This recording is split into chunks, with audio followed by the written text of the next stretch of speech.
بلکہ اللہ کے حبیب صلی اللہ علیہ وآلہ وسلم ارشاد فرماتے ہیں کہ اس عشرے کے اندر، اس عشرے میں اگر کسی نے کسی مسکین کو صدقہ دیا، اگر کسی نے کسی مسکین کو صدقہ دیا تو اللہ تبارک و تعالی اسے نبی پر صدقہ کرنے کے برابر ثواب عطا فرماتا ہے۔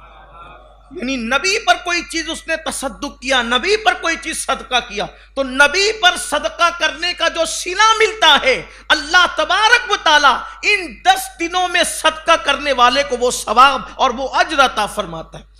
صدقے کا ثواب تو ہمیشہ ہی ہے، لیکن ان 10 دنوں کے اندر جو ذی الحجہ شریف کے 10 دن آنے والے ہیں، یہ جو مبارک دن ہیں، ان مبارک دنوں کا حال یہ ہے کہ 10 دنوں میں آپ نے کسی مسکین کو صدقہ دیا تو انبیاء پر صدقہ کرنے کا ثواب، یعنی انبیاء پر کوئی چیز قربان کرے، تصدق کریں، تو اللہ تبارک و تعالیٰ جو آپ کو اجر عطا فرمائے گا وہ کسی مسکین کو دینے سے اللہ تعالیٰ عطا فرمائے گا۔ ہو سکے تو کچھ صدقہ بھی نکالیں۔ ویسے صدقے کی تو بڑی فضیلت ہے، جو صدقہ دیتا ہے اپنے بچوں کو عادی بناؤ۔ اس سے پہلے میں نے کئی جگہ پر یہ بات کہی، آپ بھی عادی بنو، صبح اس حال میں کرو کہ آپ کے گھر سے پہلے صدقہ جائے، ناشتہ کرنے سے پہلے آپ کے گھر کے ایک ایک فرد کا صدقہ نکل جانا چاہیے، چاہے 1 پیسہ ہی صحیح، چاہے 1 روپیہ ہی صحیح، جو اللہ نے توفیق دی، جو اللہ تعالیٰ نے آپ کو توفیق عطا فرمائی، صدقہ نکالو، کیونکہ اللہ کے رسول علیہ الصلوۃ والتسلیم فرماتے ہیں صدقہ بلاؤں کو ٹالتا ہے۔ یہاں تک فرمایا اپنے بیماروں کا علاج صدقے کے ذریعے سے کیا کرو۔ اگر مسلمان صدقہ دینا شروع کریں بلاؤں سے نجات ملے گی۔ صدقہ بڑی چیز، صدقہ بلاؤں سے جنگ کرتا ہے، جنگ، وہ بلاؤں سے لڑتا ہے، بلا ہار جاتی ہے، صدقہ جیت جاتا ہے۔ یعنی یہاں بلاؤں سے بچیں گے صدقے کی برکت سے، بڑی بیماریوں سے بچیں گے، بری موت سے بچیں گے، اور ادھر جنت میں یہ ہوتا ہے، آقا علیہ السلام فرماتے ہیں جیسے تم بچڑا پالتے ہو اور بچڑے کی پرورش کرتے ہو، ویسے اللہ تمہارے صدقے کی پرورش فرماتا ہے، یہاں تک کہ جب تم مر کر کے جاؤ گے تو اللہ تبارک و تعالیٰ تمہارا وہ صدقہ تم پر پیش کرے گا۔ وہ عرض کریں گے مولا ہم نے اتنا تو نہیں دیا تھا، تو ارشاد ہوگا کہ تمہارے صدقے کی ہم نے پرورش کی ہے اور وہ یہاں تک کہ پہنچ گیا، اتنا زیادہ ہو گیا ہے۔ اس لیے صدقے کی عادت ڈالو، اپنے بچوں کو بھی عادی بناؤ صدقے کا۔ اور یہ بھی آپ کو بتاؤں، جو مسجد کے زینے پر بیٹھتے ہیں ضروری نہیں کہ آپ ان کو صدقہ دیں، جو آپ کے دروازوں پہ بھیک مانگنے آتے ہیں ضروری نہیں کہ آپ ان کو صدقہ، آپ کسی بھی مسکین کو دے سکتے ہیں، کسی بھی ضرورت مند کو، چونکہ نفلی صدقہ ہے آپ کسی کو بھی دے سکتے ہیں۔ مثال کے طور پر اگر کوئی مسجد کے امام صاحب آپ کو غریب اور مفلس نظر آتے ہیں تو آپ مصافحہ کر کے اس نیت سے ان کے ہاتھ میں بھی رکھ سکتے ہیں، نفلی صدقہ۔ بلکہ اگر آپ اس طبقے کو دیں صدقہ نفلی جو مستحق ہیں اور دیندار بھی ہے تو اللہ تبارک و تعالیٰ آپ کو اجر زیادہ عطا فرمائے گا۔ اسی طرح آپ کے رشتہ دار کے اندر جو مسکین ہیں ان کو دے تو اللہ آپ کو ڈبل ثواب عطا فرمائے گا۔ ایسے بھی ہیں ہمارے شہر کے ائمہ جو مسکینی سے گزر رہے ہیں، مؤذن، مسجد کے خدمت گار، یہ طبقہ، ان کو صدقہ دینا چاہیے، اور چونکہ نفلی صدقہ ہے تو خیر ویسے صدقہ واجبہ بھی جو ہے وہ کوئی ضروری نہیں ہے کہ کہہ کر کے دیں کہ یہ میں تمہیں صدقہ دے رہا ہوں، نظر کہہ کے، تحفہ کہہ کے، گفٹ کہہ کے بھی آپ دے سکتے ہیں، لیکن یہ کہ صدقہ مسکین کو دیں، مسکین یعنی غریب کو دے، مفلس کو دے، ضرورت مند کو دے، ایسے کوئی بیوہ ہو، کوئی یتیم ہو ان کو دیں۔ بلکہ میرے آقا صلی اللہ علیہ وآلہ وسلم فرماتے ہیں اگر کوئی چاہتا ہے کہ اللہ اس کو بری موت سے بچائے، بری موت نہ وہ مرے، بری موت سے محفوظ رہے، تو میرے آقا علیہ السلام نے فرمایا سیدھے ہاتھ سے صدقہ دو تو الٹے ہاتھ کو خبر مت ہونے دو۔ تو اس عشرہ ذی الحجہ میں صدقے کا ثواب میرے آقا علیہ السلام فرماتے ہیں انبیاء پر تصدق کرنے کے برابر۔ پھر فرمایا کہ جو عشرہ ذی الحجہ میں کسی بیمار کی بیمار پرسی کرنے کے لیے، کوئی بیمار ہو اس کی عیادت کے لیے جو ذی الحجہ کے ان 10 دنوں کے اندر جائے، عشرہ ذی الحجہ میں جائے، تو ایسا ہی ہے کہ جیسے اس نے کسی ولی کی عیادت کی، کسی ابدال کی عیادت کی، ولی اور ابدال کی عیادت کرنے کا جو ثواب ملتا ہے وہ ذی الحجہ شریف کے اندر کسی بھی مسلمان کو جو ہے وہ دیکھنے جانے کے لیے، بیمار پرسی کے لیے، اس کی مزاج پرسی کے لیے جانے کے لیے اللہ ابدال اور ولی کی عیادت کا ثواب عطا فرماتا ہے۔ کوئی پتہ چلے کہ اگر بیمار ہو تو اس کی عیادت کو، اور صرف ذی الحجہ میں نہ کیا کرو، بلکہ کوئی کبھی بھی بیمار پڑے، پتہ چل جائے تو موقع جانے مت دیا کر۔ اب تو فون کا دور ہے، فون کر کے پوچھ لیں کہ بھئی سنا آپ کی طبیعت خراب ہے، اللہ آپ کو شفا دے دے، یہ بھی تو مزاج پرسی ہو گئی، حالانکہ جانے کا اجر کچھ اور ہی۔ حدیث پاک میں آتا ہے کہ جب کوئی بیمار سے ملنے جاتا ہے تو وہ اللہ کی رحمت میں نہاتے ہوئے جاتا ہے، اور جب وہ بیمار کے پاس بیٹھتا ہے تو وہ اللہ کی رحمتوں کے اندر جب وہ غوطہ لگاتا ہے، ڈبکیاں لیتا ہے، وہ ایسا ہے، اور وہ اللہ کی رحمتوں کے پھول چنتا ہے جب بیمار کے پاس بیٹھتا ہے۔ کیوں؟ اس لیے کہ میرے آقا علیہ الصلوۃ والتسلیم نے فرمایا انسان جتنے دن بیمار رہتا ہے وہ اللہ کا مہمان رہتا ہے۔ بیمار رہنے والا، کیا بات کی اللہ کے حبیب، قربان جائیں، قربان میں ان کی بخشش کے۔ ہائے ہائے، لوگ بیماری سے ڈرتے ہیں، لوگ بیماری سے ڈرتے ہیں، لیکن اللہ کے حبیب علیہ السلام نے بیماری کی کیا فضیلت بیان فرما دی، فرمایا جو جتنے دن بیمار ہے وہ اللہ کا مہمان ہے۔ اب اللہ کا مہمان، اب سوچتے جائیے مہمان کا کیسے اکرام ہوتا ہے۔ مہمان بولے بھائی میں پانی نہیں پیوں گا، شربت لا دو، تو بولو دیتے کہ نہیں؟ میٹھی نہیں چلتی، پھیکی چائے چلتی ہے، دیتے ہیں کہ نہیں؟ یہ نہیں چلتا وہ چلتا ہے، دیتے ہیں کہ نہیں؟ یہ کھانا نہیں چلتا وہ نہیں، یعنی گویا کہ جو میزبان ہوتا ہے وہ مہمان کا ہر مطالبہ پورا کرتا ہے۔ تو پتہ چل رہا ہے کہ بیمار اللہ کا مہمان ہے، اللہ اس کا میزبان ہے اپنی شان کے مطابق۔ اب بیمار جو مانگتا جاتا ہے اللہ اس کو عطا کرتا جاتا ہے، اور بیمار کے پاس جو آ کر کے بیٹھتا ہے اس کو ہی برکتیں ملتی ہیں۔ بیماروں سے نفرت نہ کیا کرو، ان کی عیادت کرو، مزاج پرسی کرو، ان کی مدد کرو۔ ایک اور بات آپ کو بتاؤں، خاص بات، بیماروں سے متعلق آ گئی تو بات بتاؤں۔ ہم لوگ جب شادیوں میں جاتے ہیں، کسی کی شادی ہوتی ہے، ہم شادیوں میں جاتے ہیں تو لفافہ لے کر جاتے ہیں، کپڑے لے کر جاتے ہیں، گفٹ لے کر جاتے ہیں، صحیح؟ حالانکہ جو شادی ہوتی ہے وہ منصوبہ بند طریقے سے ہوتی ہے، سال بھر 6 مہینہ 3 مہینہ 4 مہینہ پہلے سے پلان بنتا ہے کہ بھائی جو ہے وہ شادی کرنا ہے، بجٹ ہوتا ہے، پلان ہوتا ہے، تیاری ہوتی ہے، یہ سب کچھ ہوتا ہے، خوشی کا موقع، پھر شادی ہوتی ہے، پھر بھی ہم گفٹ لے کر جاتے ہیں، پیسے لے کر جاتے ہیں۔ لیکن ہم جب مریض کے پاس جاتے ہیں تو مریض کے پاس جاتے ہیں تو کیا لے کر جاتے ہیں؟ 1-2 سیب لے لیا، ناریل کا پانی، ہمارے گاؤں میں تو یہی رواج ہے، 1-2 سیب لے لیا، ناریل کا پانی لے لیا، چیکو وغیرہ لے لیا، یہ لے کر کے جاتے ہیں۔ ٹھیک ہے، مجھے اس پہ کوئی اعتراض نہیں، لیکن میرا آپ سے مشورہ ہے، آپ سے میری گزارش ہے، اگر بیمار پڑنے والا شخص ہاسپٹل کے اندر ہے، یعنی اتنا بیمار ہے کہ ہاسپٹل میں ہے، تو جس وقت آپ اس سے ملنے کے لیے جائیں تو نقدی کا اپنی حیثیت کے مطابق کوئی نہ کوئی لفافہ ساتھ میں لیں۔ خوشی کے موقع پر تو پیسے ہوتے ہیں پھر بھی ہم ان کو دیتے ہیں، لیکن یہ بیمار جو بندہ ہے، اچانک بیمار پڑا ہے، ہاسپٹل میں ہے، اور ہاسپٹل کس قدر مہنگا ہو گیا آپ جانتے ہیں، کیا حالات ہو گئے ہاسپٹل کے، علاج کتنا مہنگا ہو گیا ہے، علاج کی کیفیت کیا ہے آپ اچھی طرح جانتے ہیں۔ تو کاش کہ ایسا ہو کہ اس وقت جو ہے آپ لے جا کر کے دیں تو اس کا دل جو خوش ہوگا، اور اس کے دل سے جو دعا نکلے گی، میں سمجھتا ہوں کہ وہ باب اجابت الہی سے ٹکرائے گی، کیونکہ اللہ کے رسول صلی اللہ علیہ وآلہ وسلم نے فرمایا کہ اللہ بیمار کی دعا کو رد نہیں فرماتا، اور چونکہ بیمار تو اللہ کا مہمان ہے، اس کی دعا رد کیسے ہوگی، اس لیے اس کی دعا لینے کا حکم ہے۔ بے شمار ایسے لوگ ہیں جو مجبور ہاسپٹل میں پڑے رہتے ہیں، دوا کے لیے پیسے نہیں ہوتے، علاج کے لیے پیسے نہیں ہوتے، کبھی چندہ مانگا جاتا ہے، کبھی کچھ ہوتا ہے، کاش کہ ہم اس سے ملنے کے لیے جائیں اور چھوٹی سی نظر اس کو پیش کر دیں۔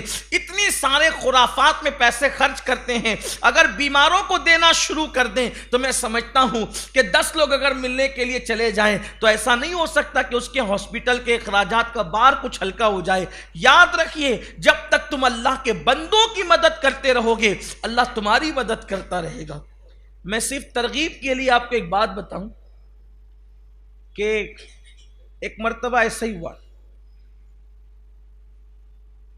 اللہ تبارک و تعالیٰ نیکیوں کو ضائع ہونے سے بچائے، لیکن ترغیب کے لیے بات بتا رہا ہوں کہ میری عادت ہے اگر میں کسی غریب کی عیادت کے لیے جاتا ہوں تو بہت زیادہ تو نہیں، اپنی حیثیت کے مطابق کچھ نہ کچھ اس کو پیش کرتا ہوں، میری عادت ہے، حتی الامکان آپ لوگوں کی طرح بہت زیادہ مالدار نہیں ہوں لیکن بہت غریب بھی نہیں ہوں، جو بھی اللہ نے توفیق بخشی ہے وہ میں پیش کرتا ہوں۔ ایک مرتبہ میں ایسی ایک صاحب سے ملنے کے لیے گیا اور بڑے عالم تھے،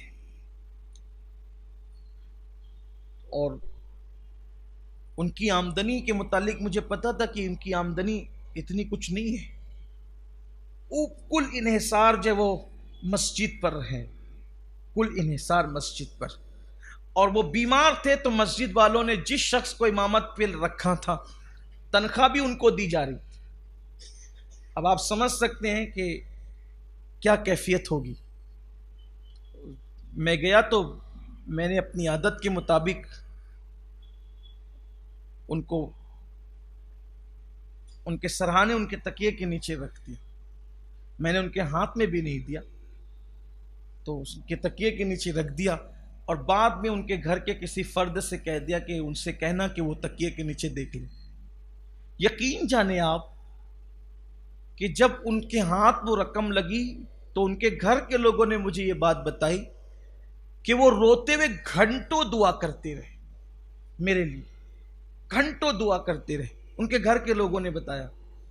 تو میں نے کہا ایسا کیوں کیا انہوں نے؟ تو بتایا کہ کہا کہ ان کو ضرورت تھی، عالم ہونے کی وجہ سے وہ کسی سے مانگنا نہیں چاہتے تھے، مانگ نہیں سکتے تھے، ضرورت تھی، کوئی مدد کرنے والا نہیں۔ اچھا تو کوئی دیکھنے، مصلیان بھی دیکھنے نہیں آ رہے تھے، آپ آئے اور آپ نے وہ پیش کیا تو ان کو یوں لگا کہ یہ اللہ کی طرف سے مدد آ گئی، اور ان کے دواخانے کا جو خرچ وہ کبھی مانگنے کی پوزیشن میں تھے، اللہ تعالیٰ نے اس سے ان کو بے نیاز کر دیا۔ کہا گھنٹوں دعا کرتے رہے۔ میں کہا میرا کام تو ہو گیا، میرا تو یہی کام ہے، میری تمنا تو یہ تھی، اس لیے کہ مجھے پتا ہے کہ انسان ہزاروں سال کی راتوں کی نوافل عبادت سے اس مقام پر نہیں پہنچتا جو کسی کی دعا سے پہنچ جاتا۔ غوث پاک کے پیچھے کسی کی دعا ہے، غریب نواز کے پیچھے کسی کی دعا ہے، محبوب الہی کے پیچھے کسی کی دعاؤں سے جو مقام ملتا ہے وہ مقام محنت سے نہیں ملتا۔ اس لیے کوشش کیا کرو دعائیں لینے کی۔ اللہ کے گھر میں کہتا ہوں مجھے آپ سے کیا بتانا ہے، میں آپ سے کوئی کریڈٹ نہیں لے، آپ ماشاءاللہ یوں بھی محبت کرتے ہیں، میں نے لیکن یہ بات میں نے آپ کو بتائی کہ یہ وہ کام ہے جس سے دعائیں ملتی ہے۔ آپ کسی کا ہاتھ پکڑ کے کہیں کہ میرے لیے دعا کرو، اس سے بہت بہتر ہے کہ آپ ایسا کام کر دو کہ وہ خود دل سے دعا دینے پہ مجبور ہو جائے۔ ایک ہے دعا کروانا اور ایک ہے دعا لینا۔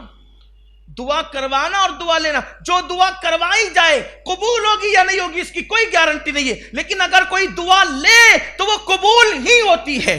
دونوں میں فرق کیا ہے؟ آپ کسی سے ملے، حضرت دعا کرے، ابا دعا کرو، اماں دعا کرو، بھیا دعا کرو، بھابھی دعا کرو، چچی دعا کرو، پھوپھی دعا کرو، دادی دعا کرو، یہ دعا کروانا، اس کی قبولیت کی کوئی گارنٹی نہیں، اللہ چاہے قبول کرے چاہے رد۔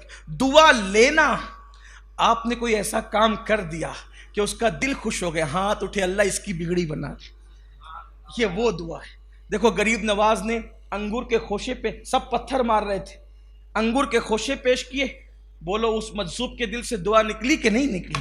غریب نواز کی دل کی دنیا بدل گئی۔ اسی طریقے سے قطب کے پاس مدرسے کے بچوں کے ساتھ غوث پاک گئے، بچوں نے بے ادبی کی، وہ پورا واقعہ جو آپ پہلے سن چکے ہیں۔ غوث پاک نے ادب کیا تو ادب سے ان کے دل سے دعا نکلی، جا عبد القادر تجھ پر ایک وقت ایسا آئے گا کہ تو بغداد کی جامع مسجد کے منبر پہ بیٹھ کے کہے گا میرا یہ قدم ہر ولی کی گردن پر ہے۔ دل سے دعا نکلی، دل سے۔ یہ دعائیں بہت بڑی چیز، دعا کو ہلکا مت سمجھو، دعا کو اور دعا لو۔ صحابہ کرام تو اس قدر حضور کی دعائیں لیتے تھے، بلکہ حضور علیہ السلام کو نالین پہنانے کے لیے بہت کوشش کر، حضور علیہ السلام کے سامنے جو نالین رکھ دے حضور اس کو بھی دعا کر۔ ایک صحابی نے حضور کو نالین پہنایا، آقا نے فرمایا تو نے مجھے نالین پہنائی، اللہ صراط پل صراط پر تجھے ثابت قدم رکھے. حضور نے یہ اور آقا بہت دعا دیتے تھے، بہت دعا. کسی کو مسکراتے دیکھا کہ اللہ تجھے مسکراتا رکھے، کسی کو نئے کپڑے پہنے دیکھا کہ اللہ پہنتا رہے پھاڑتا رہے. مطلب یعنی اللہ تجھے اتنی عمر دے کہ جو تو نے نیا پہنا ہے وہ تیرا پھٹ جائے، اتنے دن تک کہ تو پہنے. حضور دعائیں دیتے تھے صلی اللہ علیہ وآلہ وسلم. تو بیمار کی عیادت، مظلوم کی مدد، کمزوروں کی مدد. اسی طرح سے آپ سے یہ بھی کہتا ہوں کہ صرف ذی الحجہ کے لیے خاص نہیں مریضوں کی عیادت. بہت لوگ بیچارے مجبور، پریشان حال، مشکلوں کے اندر پھنسے ہوئے ہیں. اگر آپ ان کی مدد کریں گے تو آپ ان سے دعائیں لے سکیں گے، اور دعائیں لوگے تو پھر ترقی ہوگی، عروج ہی ہوگا، کامیابی ہوگی. تو میرے آقا علیہ الصلوۃ والتسلیم نے فرمایا کہ جو ذی الحجہ شریف میں کسی بیمار کی عیادت کے لیے جائے، اللہ اسے ابدال اور ولی کی بیمار پرسی جتنا ثواب عطا فرماتا ہے. پھر فرمایا اگر ذی الحجہ شریف کے ان 10 دنوں میں کسی کے جنازے میں تمہیں شرکت کا موقع مل جائے تو اللہ شہید کے جنازے میں شرکت کرنے کا ثواب عطا فرماتا. یعنی آپ نے کسی شہید کے جنازے میں شرکت کی، اور اگر ان 10 دنوں میں آپ نے کسی مسلمان کو لباس دے دیا، کپڑا دے دیا، ڈریس دے دیا، آقا کریم صلی اللہ علیہ وآلہ وسلم فرماتے ہیں اللہ تمہیں جنت کا لباس پہنائے گا. اس کو یہ 10 دنوں کے اندر اتنی برکتیں، اللہ تعالیٰ جنت کا لباس پہنائے گا. ہو سکے کسی ایک غریب بھائی کو، مسکین بھائی کو ایک ڈریس بنا دوں، 500-700 روپے میں تو بن ہی جاتا ہے ایک ڈریس. 500 روپے میں ان لوگوں کے لیے کہہ رہا ہوں بیچارے جو ہمت نہیں کر پائیں گے. باقی آپ سے کہتا ہوں کسی کو دو، اپنی عادت بناؤ، جب بھی کسی کو کوئی چیز دو تو ہمیشہ اچھی چیز دیا کرو. یہ ایسا نہیں کہ جو اپنے کو نہیں پسند آئے وہ اٹھا کر دے دو. ہمیشہ سے ہمارا مزاج یہی رہا ہے، جو اپنے کو نہیں پسند آیا وہ اٹھا کے دے دو، جو استعمال کے قابل نہیں رہا وہ اٹھا کے دے دیا. نہیں، جو ہمیں پسند ہے وہی دو، جو آپ کو پسند ہے وہ دو، جو آپ کی ضرورت ہے وہ دو. کچھ لوگوں کا حال یہ ہوتا ہے جب تک کہ کھانا سڑ نہیں جاتا تب تک فقیروں کی جھولی میں نہیں جاتا. یہ کیا قبول ہوگا؟ سڑا ہوا کھانا، بدبودار کھانا کسی فقیر کی جھولی میں ڈالنے کا مطلب یہ ہوا کہ آپ نے اپنے گھر کو صاف کرنے کا منصوبہ کیا. گھر صاف کر لیا، آپ نے صفائی کر لی گھر کی، اس پہ کیا اجر اور صلہ ملنا ہے؟ کھانا تو وہ تھا فقیر کے لیے جو تازہ تھا، بلکہ آپ اپنے لیے کچھ ٹھنڈی رکھ لیتے، اس کو گرم دیتے، کیونکہ آپ اللہ کے لیے دے رہے ہو، اور جو چیز اللہ کے لیے ہو پھر اس کی شان ویسی ہونی چاہیے. اور ایک بات یہ بھی یاد رکھنا، جو چیز اللہ کی راہ میں دی جاتی ہے اور وہ پسند کی دی جاتی ہے وہی قبول ہوتی ہے. جو ناپسند ایری غیری دی جاتی ہے وہ بہت غیرت والا ہے، پھر وہ پسند بھی نہیں کرتا. دنیا میں جو پہلی قربانی تھی، پہلی قربانی حابیل اور قابیل کی قربانی. حضرت حابیل اور قابیل کی قربانی. حابیل جو تھے اور قابیل دونوں کے درمیان اختلاف ہوا. حابیل حق پر تھے، قابیل حق پر نہیں تھا. تو اس وقت حضرت آدم علیہ السلام نے فرمایا کہ تم دونوں قربانی پیش کرو، تم دونوں قربانی پیش کرو.